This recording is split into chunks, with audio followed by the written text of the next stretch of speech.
Johnson was supposed to visit his son in Jamestown, North Dakota, but he never arrived there. We are going to do something we've never done before in a case. We're gonna have to go 2 hours away and search there. Ronald Lee Johnson vanished October 16th of 2011. His last known confirmed location right here where we're standing behind me at Four Bears Casino. Ronald was driving a 1982 Gold Cadillac Fleetwood, license plate Hotel Zulu Zulu 466. Neither him or the vehicle have been found since. We are now gonna dive right into Ronald's last moments here at the casino on surveillance footage and break down every moment of it.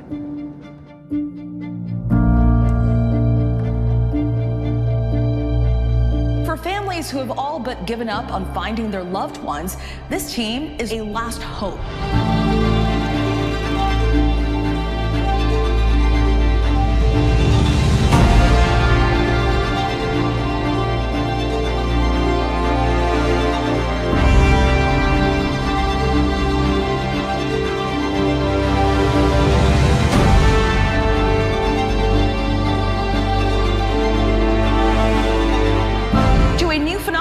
Civilian divers cracking cold cases for free.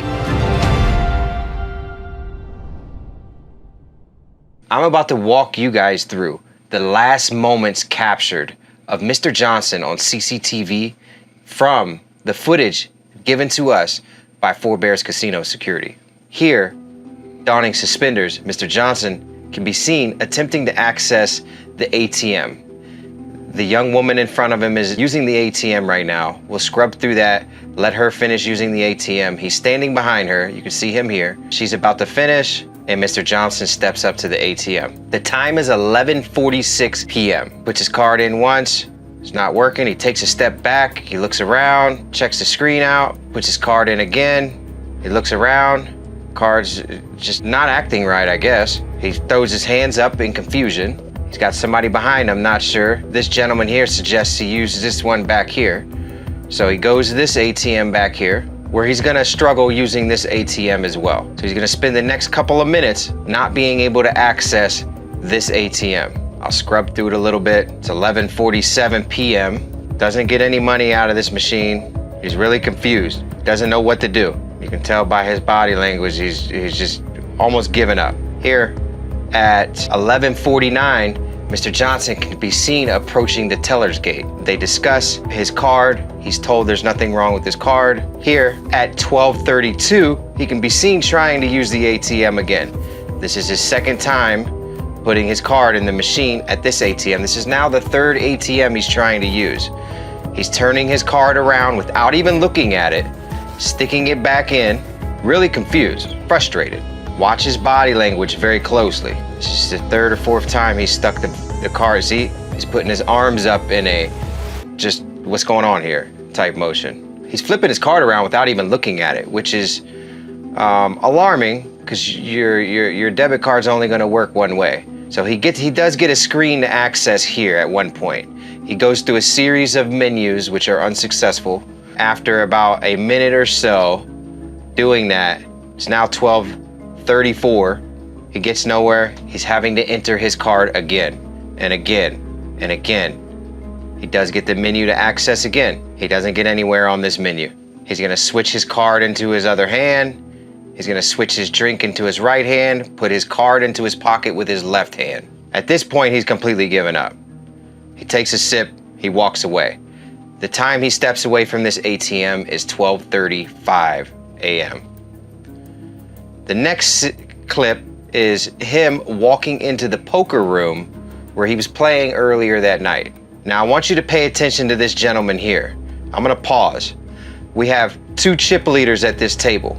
This gentleman right here and this gentleman right here as well. These are the chip leaders. These are the players at the table that are pretty much controlling the flow of the game.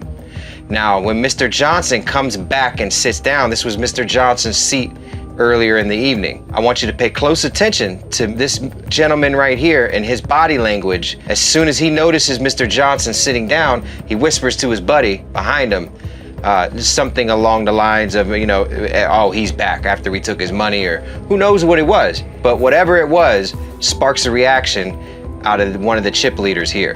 Mr. Johnson walks up to the table and watch this gentleman here. As soon as he notices Mr. Johnson, watch his reaction. See, look, whispering to his buddy in the red hat, something slick. General, it's not alarming, but we're focusing on his last moments. This is what I'm observing. So this hand is pretty much over. The dealer's gonna show the 2 high cards that won the hand. Those were the cards that helped the individual win the hand. New deal.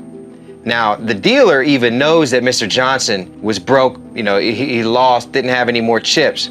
So the dealer is going to deal cards. He's gonna deal a card, what he thinks is accidentally to Mr. Johnson, and he's gonna go and take it and give it to the next guy, but Mr. Johnson's gonna say, hey, I still have a couple more chips. See, look, there he goes. He's gonna take it and give it to the next guy, but Mr. Johnson says, hey, I have a couple chips, they're right here.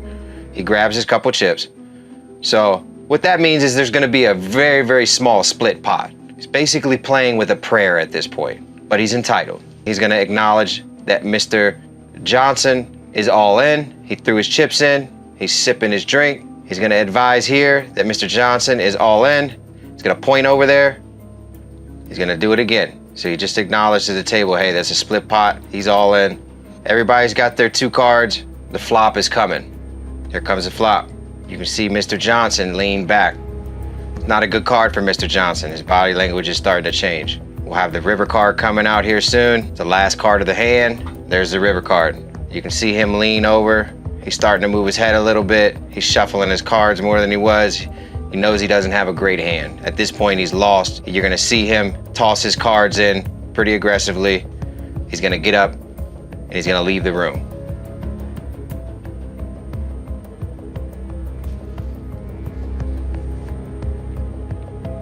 At 12:40 and 23 seconds, Mr. Johnson leaves the poker room out of the northwest entrance.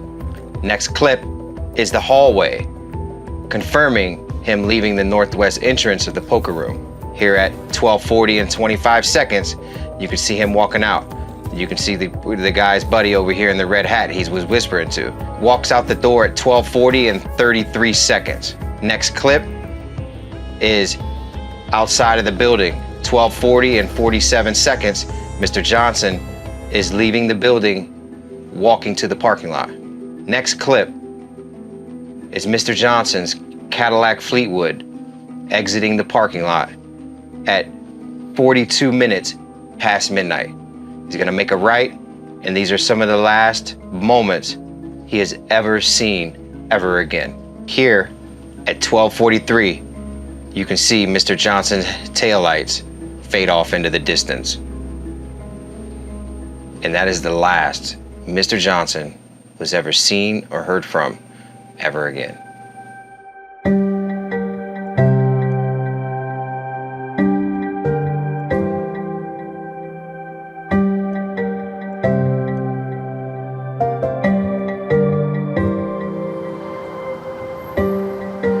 Earlier, we referenced video surveillance footage picking up Ronald driving past here on Main Street, but those images were blurry. It wasn't 100%. So we had to rule out what we ruled out earlier. However, ruling that out lends credibility to the footage that was captured right here. Now, when he leaves the casino, based upon the timing of the vehicle when the vehicle drove past this bank, aligned perfectly.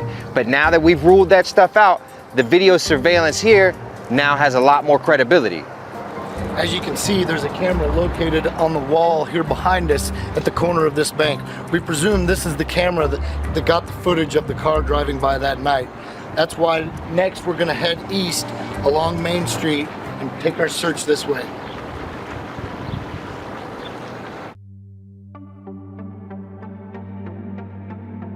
Johnson was supposed to visit his son in Jamestown, North Dakota on October 15, 2011, but he never arrived there.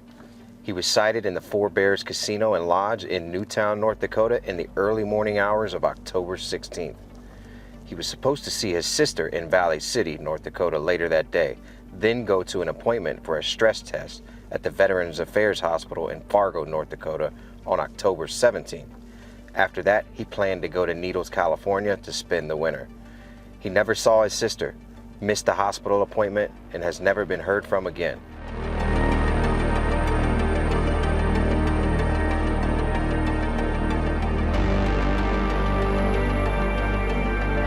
Yes. Nice to meet you. Bring us into your dad. Bring us into who he was as a young man, from what you know, and just draw us a picture of who he was as a person. Oh, as a young man, he got out of high school and he went right into the Air Force, and he served 4 years with the military and married my mother, and then we were born, and we settled back in North Dakota because they were North Dakota people, born and raised.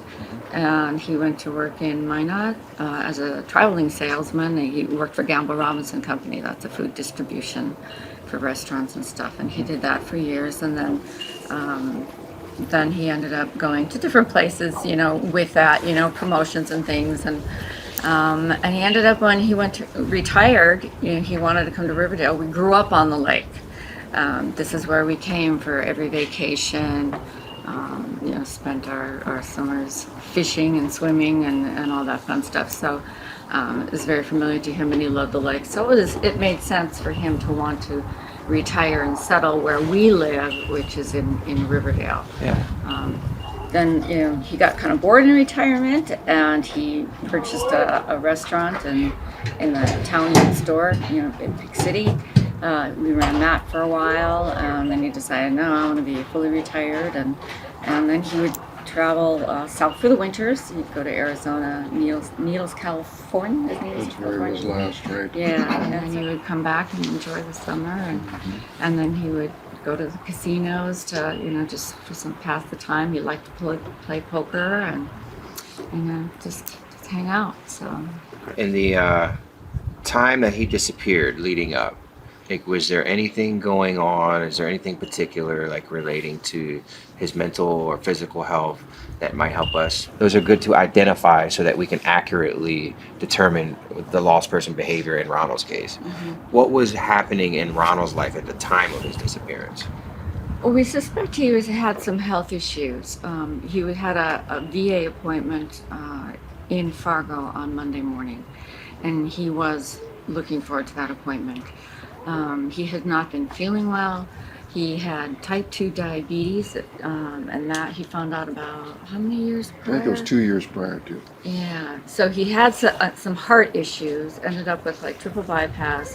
And I think from that, they found out too that he had type 2 diabetes. Okay. He did not always follow his diet well and, you know, take the medication that he should, you know, he just liked to do what he liked to do, you know.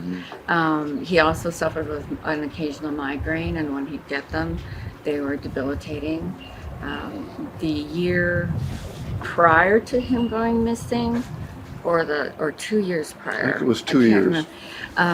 when he was going down to Arizona, he told us this, of course, after the fact, that I think he didn't sleep well, for one thing. And he would just drive as much as he could all in one shot. He ended up with a migraine. And how many miles from? I think it was only like 5 miles from the campground area. He took a wrong turn. He had tunnel vision. He drove out into the middle of the desert. Tried to get turned around and got stuck in the desert. Yeah. And ended up having to spend the night there in the car. At that point, we told him he maybe shouldn't be going to Arizona anymore. We were really looking forward to his appointment to find some answers about more specifics on Monday, but of course we all know he never made that. You know, Ronald was here Friday night before he went missing. He left, you know, like 12:40 is what the security footage shows. Right around 12:40-ish, he got into his car. They show his car leaving the parking lot. This was Saturday. Saturday morning. Well, no, Saturday afternoon is when he came here. Okay, so he came. That was the 15th. Okay. So it was Saturday night, Sunday morning, whatever. So he was here Saturday evening, and it was midnight Sunday morning then. So his VA appointment would have been Monday? Monday morning. Okay, so the In VA Fargo. appointment would have been the 17th. He was seen here leaving right around 12:50 a.m. Yeah. It shows his car leaving the parking lot. I've heard of a camera in town that may have picked up his vehicle, but there's no accurate from what I understand. It's just a blurry vision. Right. Size, they figure because of the size of the vehicle and the time frame. And the time frame. it could have Right. been his car. So based but on no. comparing when he left the parking lot here, and then when the car was picked up in town on that camera, they figured it could be him based on the size of the vehicle that was seen. But you can't really. There's not 100%. Right. Right. Right. Oh, but it would be safe to assume that in that scenario that. So if he left here to go home, he would have to go that way. Yes. That would be the easiest way to get home that way, and then go down south to Riverdale. Right. Now we're starting our search here because we know he was last here. We know the car left the parking lot, but did he come back for some reason? I know after reviewing the security footage, I know he was a little frustrated in the casino, and we have to assume everything. Was he frustrated? Did he get tunnel vision? Did he for one reason or another end up here underwater? So that's why we're starting here. We don't want to leave here and wonder, oh well, what about there? So we want to cross our T's and dot all of our I's so we can be as efficient as possible, being as though we can prove he was here last. Now outside of that, it's also safe to assume he did make it home because what was found at his home when his home was searched? There was a box on his bed with all his medications, and so he was just throwing everything in, getting ready to go because he was getting ready to go south. Shortly thereafter his appointment, there was 2 Walmart bags of groceries like cereal, oatmeal, things like that. He came out of the door of the garage, and he set them straight down and walked away. So they're still sitting there you could stand between them and just reach down and pick them up. So we thought that was bizarre. So we think that he left suddenly, or But there was I'm confusion or something going on. Something Yeah, was going he on. would have, he was going out to put it in the car. He put it down, thought, I Instead better and get left something it. or do something. Went back in and then just walked back out to the car. So that's why we were, you think, okay, what exactly was his state of mind at the time? Was it that real early in the morning? Did he come back from the casino, decided to pack up, hadn't slept much, and was just forgetting things, and just got in the car and took off then from Riverdale? So I think that's a really accurate theory. We're gonna start here. We're gonna work our way back to Riverdale. I know there's some access areas there in town, and then we'll start out that way, rolling out areas of accident.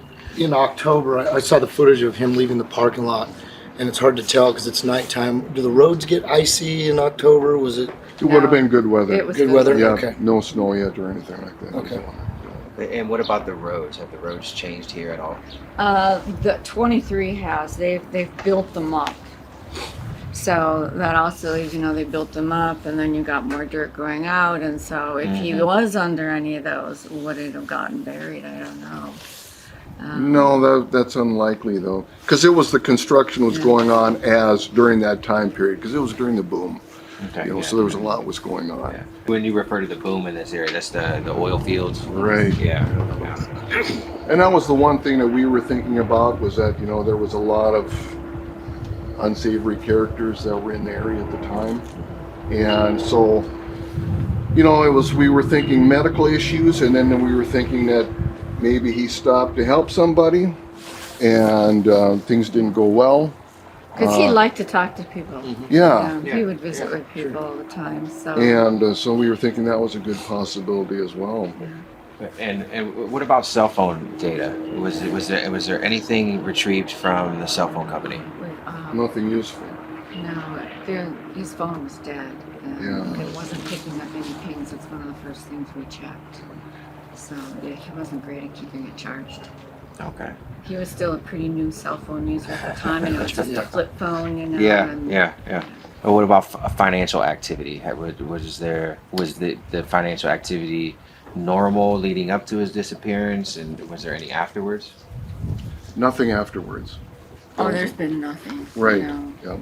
no access. Nothing whatsoever. No, Nothing. nobody's tried to get anything out of banks or anything. And based on the footage of him going to the ATM, makes me think that maybe he didn't have that much cash Right. on him. Right. Yeah. Because why would he? Yeah. Unless he was confused.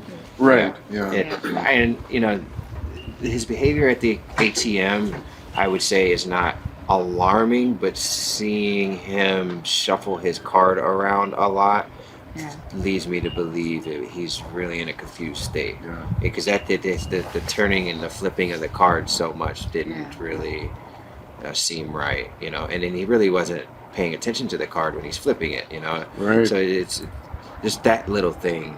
So that leads more down the line of accident scenario, tunnel vision, type 2 diabetes plays into it as well. Did Ronald have a firearm?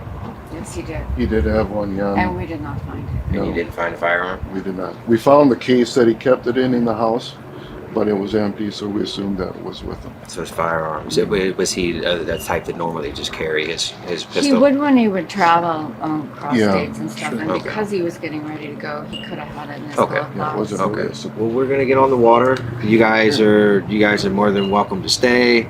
As much as you want. Your involvement, as little or as much, is completely up to you guys. Hello. Hi, Douglas. Nice to meet you. Nice to meet you. Glad you're here. Hello, I'm Nick. Thank you. Thank you. Yep. Really glad you're here. Nick. We're gonna do everything we can, Meet you. and we know we specialize. We have a very unique skill set. So Yeah, we've been watching your videos, all right. so Awesome. somewhat aware, and we're Good. So quite we're not impressed. weirdo strangers. No, you're All not right. weirdo strangers. Okay. All right. In the camera footage, I feel like he's just openly depressed. Yeah, he's openly what we're dealing with. Frustrated. He's openly depressed. He's got some pretty heavy medical issues he's trying to seek attention for. His sister said that he went to her for medication because he was dealing with some really rough pain, and he knew she had a back surgery several months prior, hoping maybe she had medication left, but she didn't. She had some light medication, but nothing that was really going to help him. I don't know. It's very disturbing circumstances, very, very suspicious. But we're at the casino. Not only were we at the casino, in our investigation and looking at satellite imaging right off the boat ramp, we have a target, a gold target that could possibly be his car. There's a target you can see on satellite imaging. There's an image. What is that? It does look too big to be a vehicle. But it could be the distortion of water, refraction, so forth, making it look bigger than it should. I don't know, but we're gonna go check that image out. It does look gold.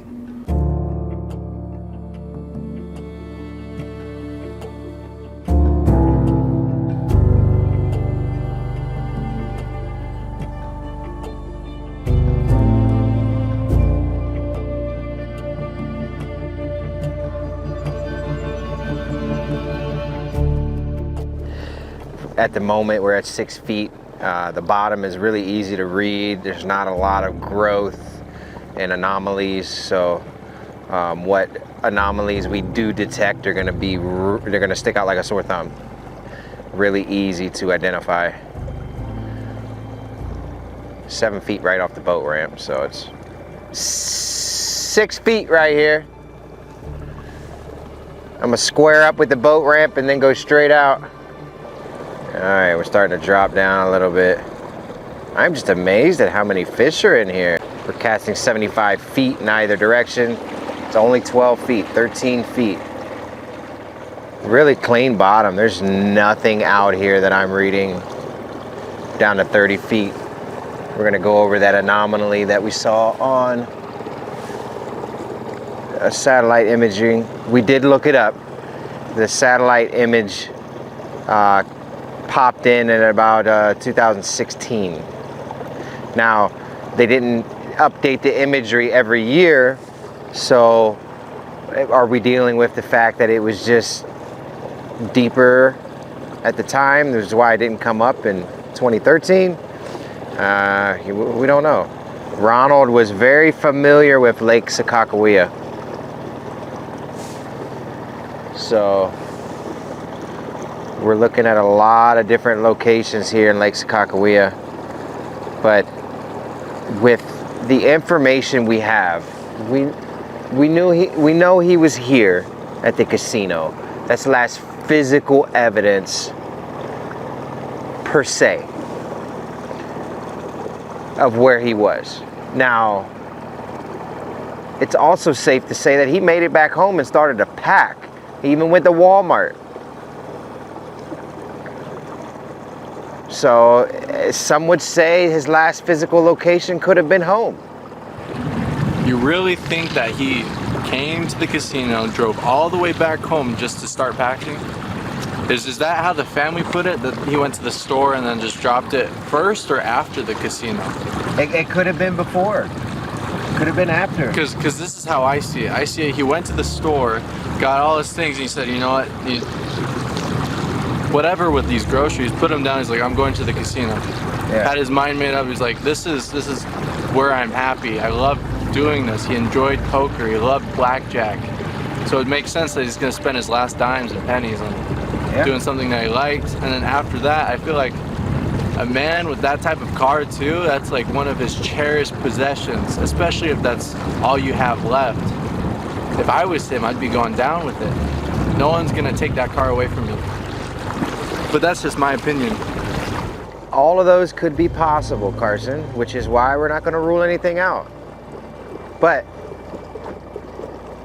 because of those variables, we are going to do something we've never done before in a case, which is we're going to have to search up here and we're going to have to go 2 hours away and search there. Doug's doing one last scan over where he saw that anomaly on the Google Earth, just to double check to make sure there's nothing there. And then I think when he's done with that, he'll be heading back this way. That anomaly that we saw on satellite doesn't exist. So it's definitely a boat that was blurred out. Gotcha.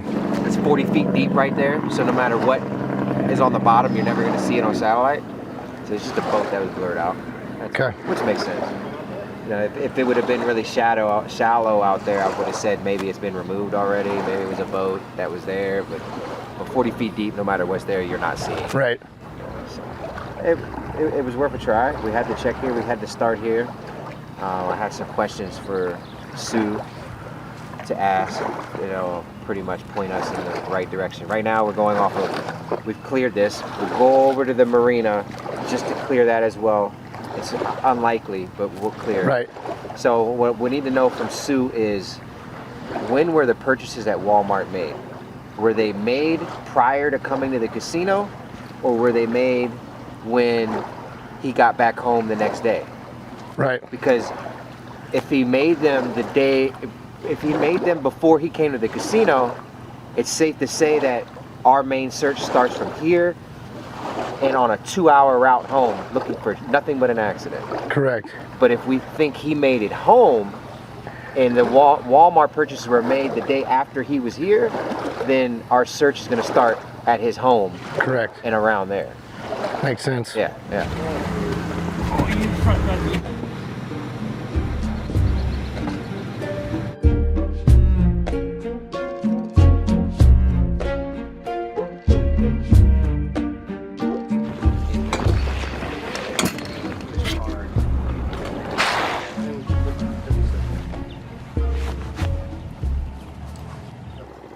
We're at 10 feet,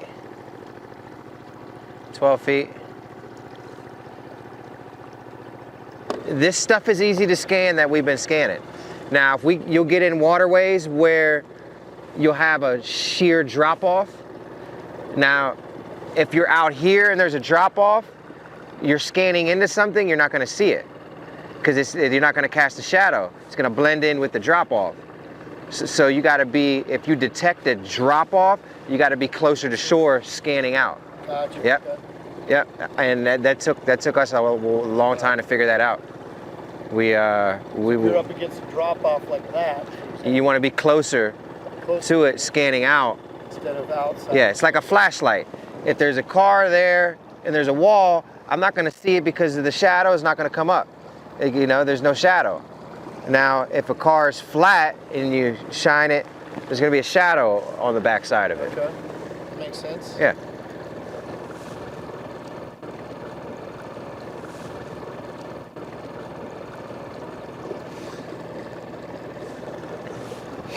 I believe there's a dam, so there's a few dams on the Missouri. I'm not sure if it affects the level right here. We're on reservation land, so they're really protective over their waters.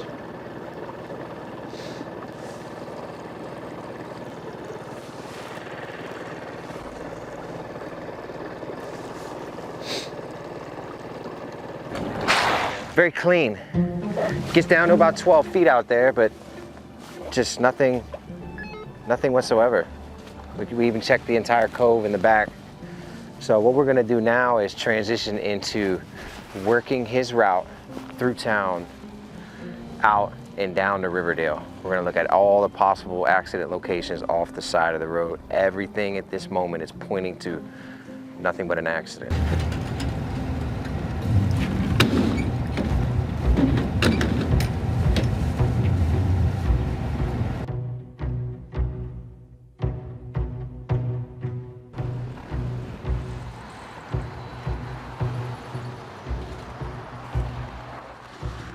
All right, so we've made our way out of Newtown, east down 23. We're making our way to 83, where they're gonna take it south to Riverdale, where Ronald lived. Now we're starting to get into a bunch of prairie holes that are prime accident locations, just like this one we're pulling up on right now. Possible accident scenario.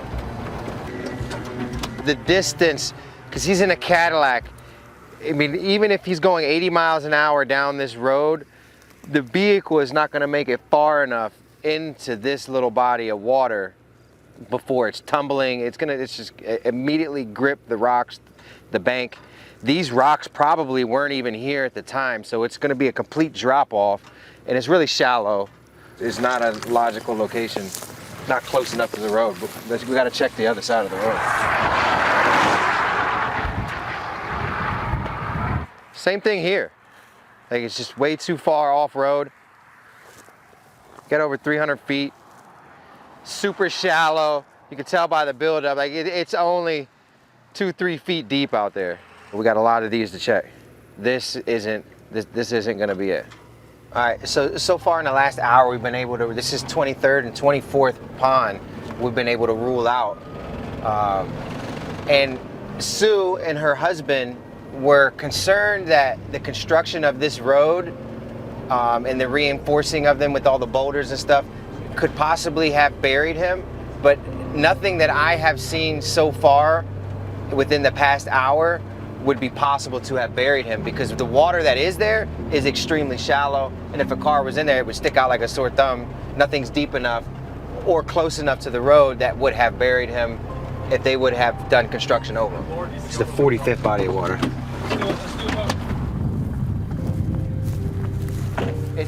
It's gonna be flat like this, easy to get in, and or a steep grade with not a lot of encumbered objects that are gonna make it encumbered, and water this close to the road, but 6 to 8 feet deep at least right off the edge of the road. Which so far we haven't seen nothing like that. They're all pretty similar, pretty much exactly the same, with like a levee on one side, and it's just shallow. So we've cleared 48 of these already, and we're starting to get into the heart of these prairie holes. And just to give you an idea of what the area looks like, it's just full of them. You know, and they're all about the same depth. So far they've been really shallow, we can see them. You know, the majority of these don't even come into play. It's just we're looking for some that are really, really close to the edge. Like these out here, none of these are gonna come into play, but you get right here, like that one's touching the road. This one, there's a part of it that's touching the road. But are they deep enough? So far, none of these have been deep enough. And you can just tell by the characteristics of the way they are. It's just not possible.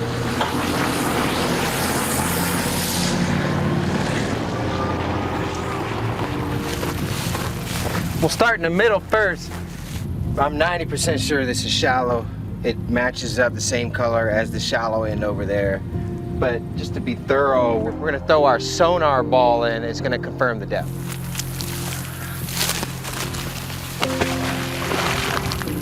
The sonar ball is accurate. So we've used the sonar ball with our, so you guys might be like, oh, you guys are relying on this little ball. The little ball is pretty amazing. Like, we've taken our sonar ball and then compared it to our sonar readings on Garmin, and they are spot on. So we've tested it to prove that it's accurate and reliable for situations like this, where we can put it in and determine just the depth. Now, we're not using that sonar ball to scan a waterway for a car. We're just simply using it to confirm depth in areas like this, where there's just lots of little water holes that can save us a lot of time with having to put a boat in and out.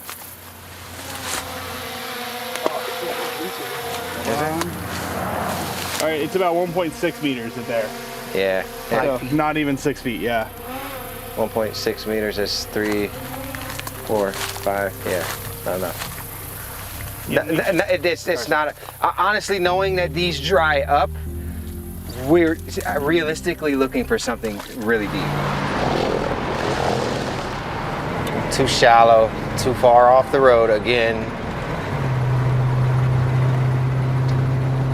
Are you frustrated? No, not frustrated. We got so much more to go. We are on Ronald's path, possibly of his last moments. And all of these prairie holes that we're passing, you know, one after the other, we're coming up empty. However, we have so much more to check, and that means there's hope. And as long as there's hope, we're gonna continue to fight. This is a fight. This is a battle. This is literally a war. We are trying to do something no one else has been able to do, and that's find Ronald and find his vehicle so that his families can have answers. This isn't gonna be easy. Anytime you're trying to do something that hasn't been done before and that nobody else has been able to do, it's never going to be easy.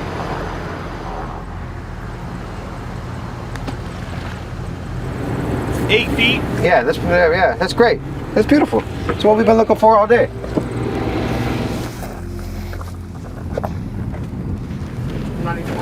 Take this back up. Careful. Watch out for rattlesnakes.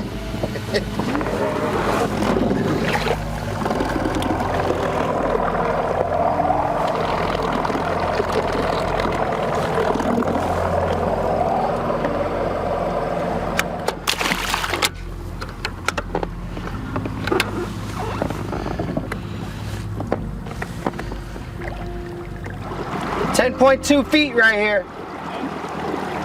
And what are you reading on that sonar ball? Okay, it's 10.4 right here. Yeah. So the sonar ball is extremely accurate. Like I was saying, it's still gauged correctly.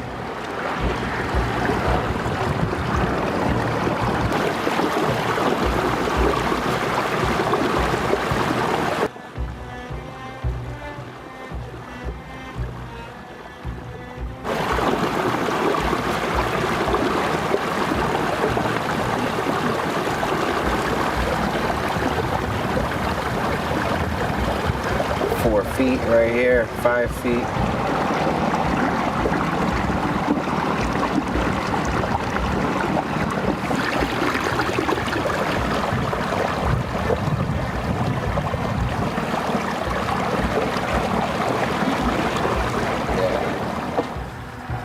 Well, I mean, it's deep right here along this edge. Like, you can tell where they dug it out or reinforced. They probably dug it out to reinforce this and then lay rock, but the rest of it's really shallow.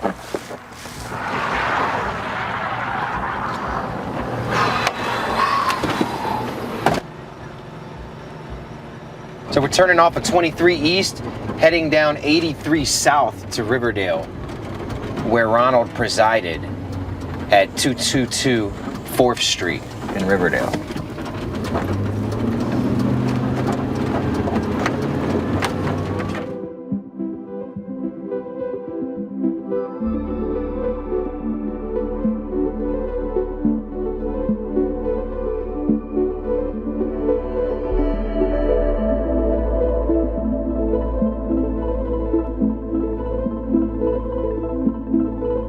we have cleared his path from the casino to here in Riverdale where we're at right now. This is the main boat ramp that has been in town since he's vanished. So if this boat ramp came into play, which we're talking about, this boat ramp is less than a mile from his home. That's correct. And this is the main boat ramp in town. So this is our last and arguably most logical location to search for Ronald.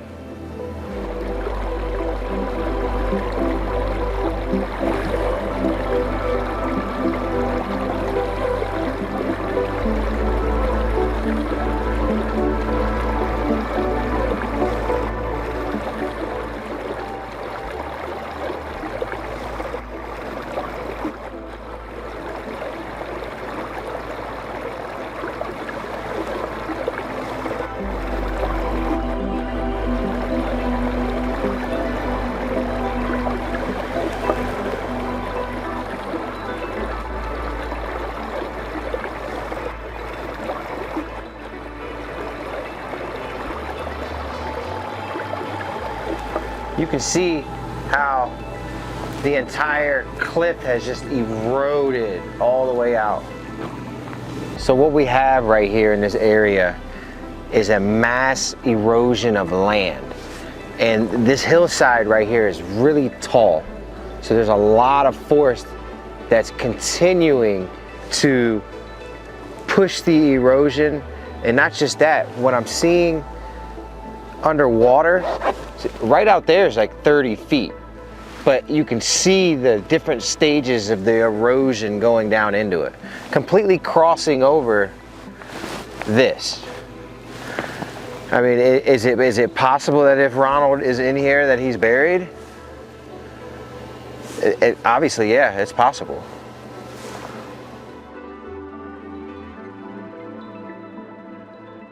All right, guys, we're gonna do something a little different that we've never done before. We've had a really long day today, and we're going to cap it all off with final thoughts from the whole team. We were all out here working rigorously for the entire day. You know, we cleared over 70 bodies of water today in search of Ronald. So what are your final thoughts as a team? Like, what do you guys think? I just really believe that we could solve this one, to be honest. And I'm not going to say that I'm frustrated, but I know if we come back, give it another effort, you know, perhaps that we can really find Ronald. Yeah, I don't feel like this is a dead end, or we're on a wild goose chase, No, not at all. or there's nothing left to do. Like, I think I genuinely feel like this is a solvable case. Yeah. Based on what we've done and the fact that it's probably going to attract more information and or possibly somebody coming forward, and we feel like it's still workable. That's a huge positive outtake from where we started this morning. You know, so sometimes it doesn't happen on the first time. Sometimes it happens on the second time, third time, you know, and you know, sometimes it takes us putting it out to the public, and they say, hey, you missed A, you missed B, you missed C, or you guys didn't even know about this. You need to know about this. Come back and search this area. The more we work these cases, the more we realize what wasn't done when somebody was gone missing. It's not a knock on law enforcement, because law enforcement, they can't drop everything they're doing and throw the whole kitchen sink at an investigation if there isn't a justifiable cause for expending those resources.